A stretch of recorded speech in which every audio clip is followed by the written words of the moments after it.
Iran যুদ্ধের প্রভাব এবার সরাসরি আঘাত এনেছে তেহরানের ফার্মেসি এবং হাসপাতালগুলোতে। আকাশপথে কার্গো চলাচল বন্ধ হয়ে যাওয়ায় এবং সমুদ্রপথে কড়াকড়ি আরোপের ফলে ওষুধের সাপ্লাই চেইন প্রায় ভেঙে পড়েছে।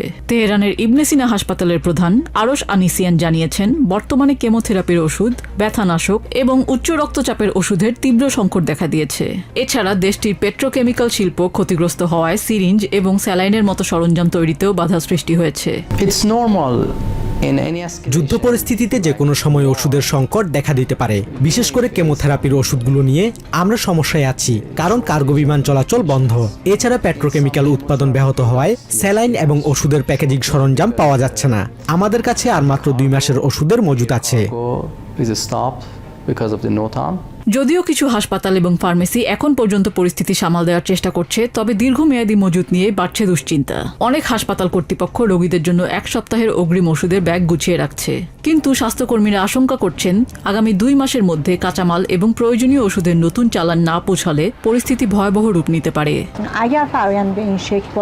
যদি এই অবস্থা চলতে থাকে তবে আমরা বড় ধরনের সংকটে পড়ব।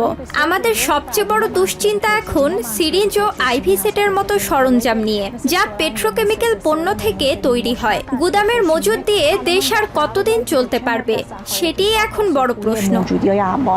এরই মধ্যে আমেরিকার প্রেসিডেন্ট ডোনাল্ড ট্রাম্প যুদ্ধবিরতির মেয়াদ বাড়ানোর ঘোষণা দিলেও যুদ্ধের ময়দানে তার প্রতিফলন এখনো দেখা যায়নি।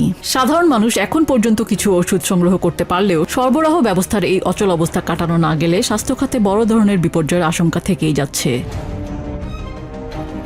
নিজিয়া জামি, TBN 24 নিউজ ডেস্ক।